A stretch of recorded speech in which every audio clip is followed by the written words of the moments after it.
Olá, tudo bom? Bom dia. Eu sou Jonas Luiz da Silva, vírgula de Capuí. Hoje nós vamos concluir essa história sobre Jesus de Nazaré, o mito bíblico e as contradições dos evangelhos. Folheando as páginas da história humana, não encontrei qualquer referência à passagem de Jesus pela terra senão por meio dos evangelhos e dos Atos dos Apóstolos. É de se notar o cuidado que tiveram os evangelistas para não permitir que Jesus praticasse senão o que estava estabelecido pelas profecias do Velho Testamento.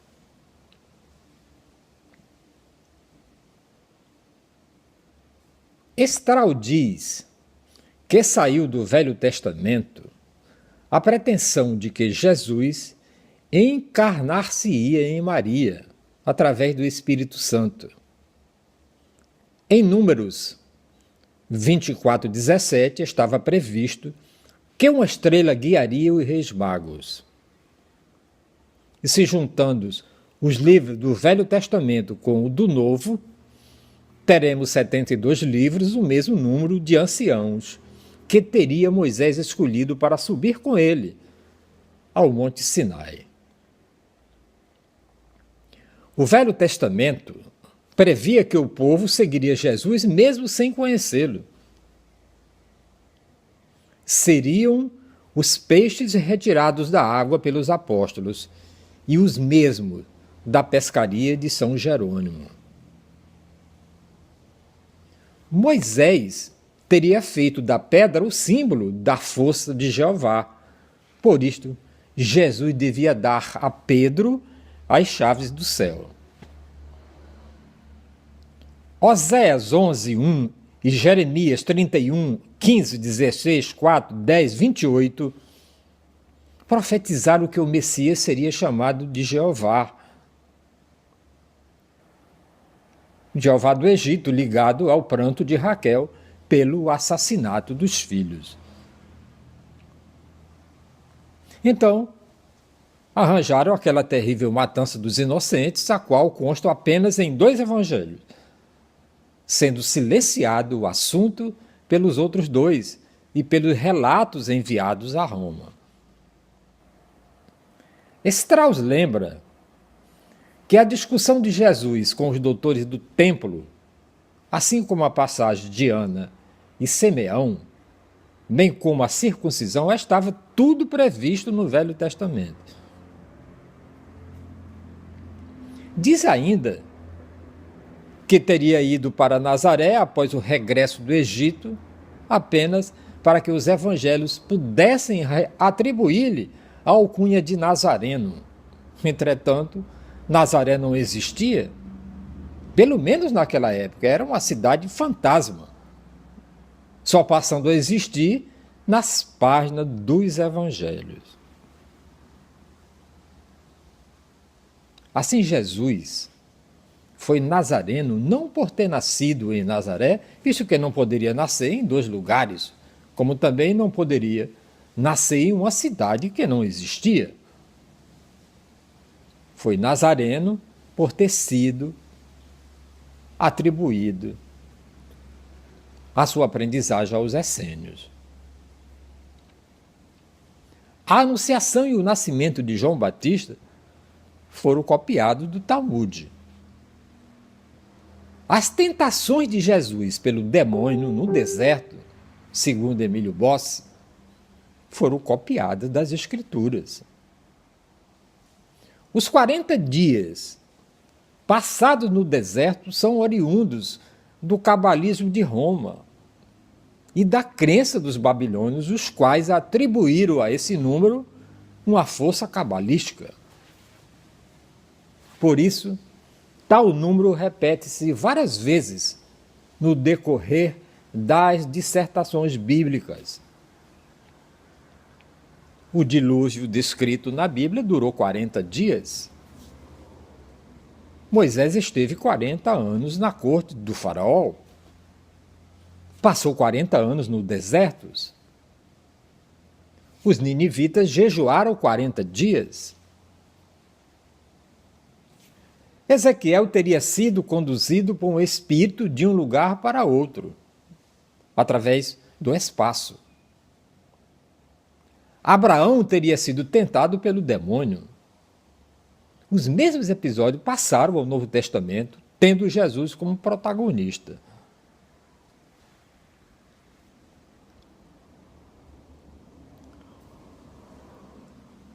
O Talmud dizia: então se abrirão os olhos aos cegos e os ouvidos aos surdos. Jesus teria de dizer: então o coxo pulará como o cervo, e a língua dos mudos se saltará. Em Lucas 4:27, Jesus cura Naamã, reproduzindo uma cura efetuada por Eliseu de um outro leproso. Elias e Eliseu ressuscitaram mortos. Por seu lado, Jesus ressuscitaria a Lázaro. Os discípulos de Jesus, não sabendo como curar os endemoniados, recorreram ao Mestre. Passagem semelhante está em Eliseu, cujo servo teria recorrido a ele para curar a filha de Sunamita. A multiplicação dos pães e dos peixes é a repetição de Moisés no deserto, fazendo cair maná e cordonizes. Moisés transformou as águas do rio em sangue e Jesus transforma a água em vinho.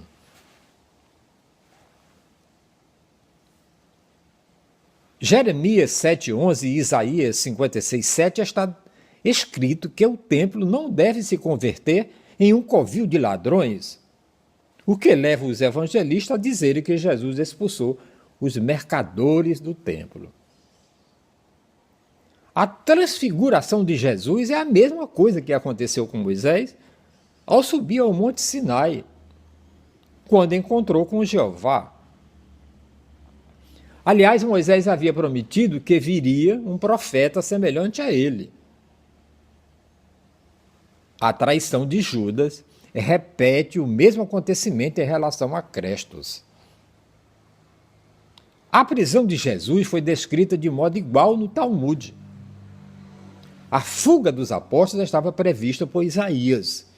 Jesus foi crucificado na Páscoa, representando o Cordeiro Pascal. Segundo Mateus e Lucas, Jesus descende ao mesmo tempo de Davi e do Espírito Santo. Entretanto, como filho do Espírito Santo, não poderia descender de José, consequentemente deixa de ser descendente de Davi, o Messias esperado pelos judeus.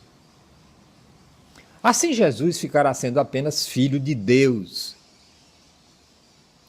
O Deus, visto ser uma das três pessoas da Trindade Divina.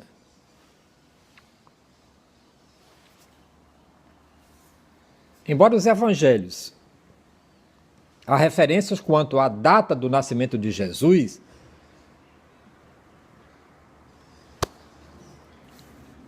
mas tais referências são contraditórias.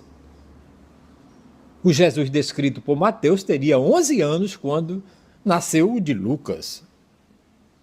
Mateus diz que José e Maria fugiram apressadamente de Belém, sem passar por Jerusalém, indo direto para o Egito após a adoração dos reis magos.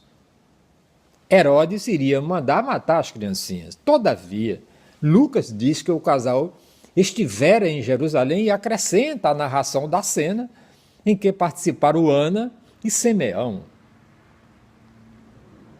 De modo que um evangelista desmente o outro. Lucas não alude à matança das crianças nem à fuga para o Egito. Por outro lado, Marcos e João não se reportam à infância de Jesus, passando a narrar os acontecimentos de sua vida a partir do seu batismo por João Batista. Mateus, que conta o regresso de Jesus vindo do Egito e indo para Nazaré, deixam-o no esquecimento, voltando a ocupar-se dele somente depois de seus 30 anos, quando ele procura João Batista. Diz ainda que João já o conhecia e, por isso, não o queria batizar, por ser um espírito superior ao seu. Lucas narra a discussão de Jesus com os doutores da lei, aos 12 anos de idade, sendo perguntado pela mãe sobre o que estava ali fazendo, teria respondido que se ocupava com os assuntos do pai.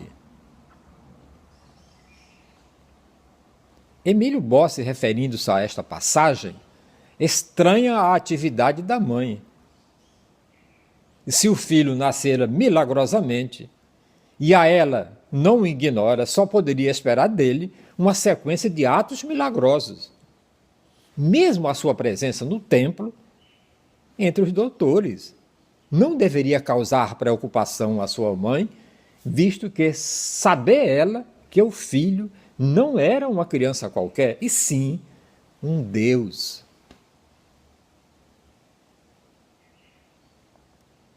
Lucas diz que os samaritanos não deram boa acolhida a Jesus, o que muito irritara a João. Contudo, João, o evangelista, diz que os samaritanos deram-lhe ótima acolhida e, inclusive, chamaram de Salvador do mundo.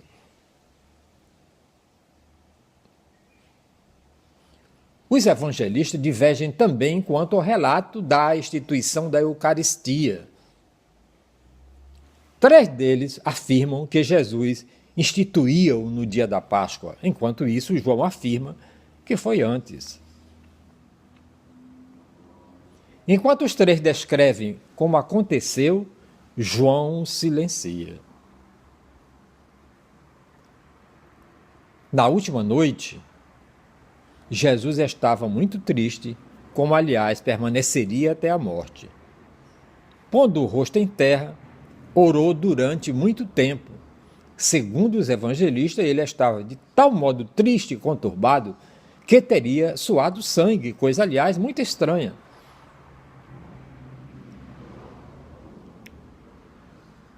Enquanto isso, seus companheiros dormiam despreocupadamente, não se incomodando com os sofrimentos do mestre. Entretanto, João não fala sobre este estado de alma do mestre. Pelo contrário, diz que Jesus passara a noite conversando quando se mostrava entusiasta de sua causa e completamente tranquilo. Lucas, Mateus e Marcos afirmam que o beijo de Judas denunciara aos que vierem prendê-lo. Lucas, Mateus e Marcos afirmam que o beijo de Judas denunciara aos que vieram prendê-lo. Todavia, João diz que foi o próprio Jesus quem lhe dirigiu aos soldados, dizendo-lhe: sou eu.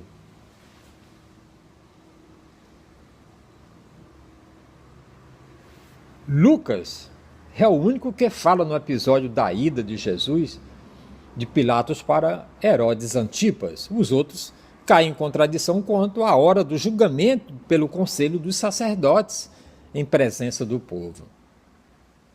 João não fala a respeito do depoimento de Cireneu, nem na beberragem que teria dado a Jesus. Omite-se ainda quanto à discussão dos 2 ladrões crucificados com Jesus e quanto à inscrição posta sobre a cruz. De forma que seu relato é bastante diferente daquilo que os outros contaram. E as divergências continuam ainda no que concerne ao quebramento das pernas, ao embalsamento, à natureza do sepulcro e ao tempo exato em que ele esteve enterrado. Quanto ao embalsamento, por exemplo, há muita coisa que não foi dita. teriam retirado seu cérebro e intestinos, como se procede normalmente nesses casos? Se a resposta for positiva, como explicar o fato de Jesus, após a ressurreição, pedir comida? Como se vê, as verdades bíblicas são, além de controvertidas, incompreensíveis às criaturas humanas, principalmente para mim. Lucas diz que Jesus, referindo-se aos que sofrem de fome e sede, enquanto Mateus diz que ele se referia aos que têm fome e sede de justiça, aos pobres de espírito. Uns afirmam que Jesus tratara o republicano com desprezo e ódio. Outros dizem que ele se mostrou amigável em relação a eles. Para uns, Jesus teria dito que publicasse as boas obras. Para outros, que nada dissessem a respeito.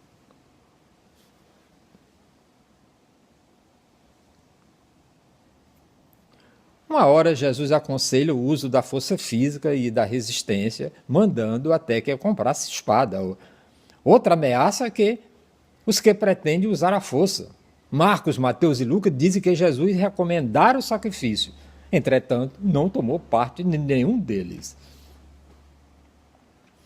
João, que teria sido o precursor do Messias, não se fez cristão, não seguiu a Jesus, pregando apenas o judaísmo no aspecto próprio. Entretanto, depois de preso, enviou um mensageiro a Jesus, indagando-lhe: És tu que hás de vir, ou teremos de esperar um outro? Ao que Jesus teria respondido: Você é o profeta Elias. Marcos 25 diz que Jesus foi sacrificado às 9 horas.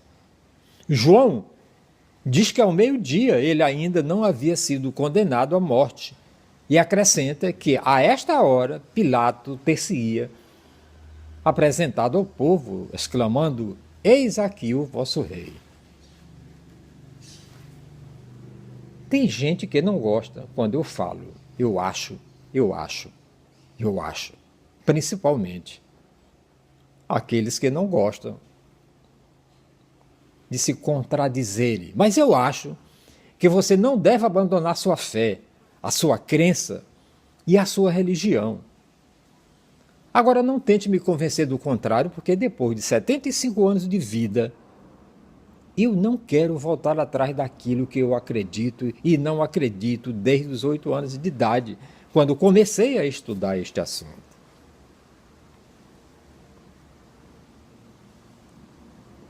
Quem me conhece nos bastidores sabe que eu não perco a oportunidade de falar sobre este assunto entre crentes e não crentes. Eu sou Jonas Luiz da Silva Vieira de Capuí. Até a próxima.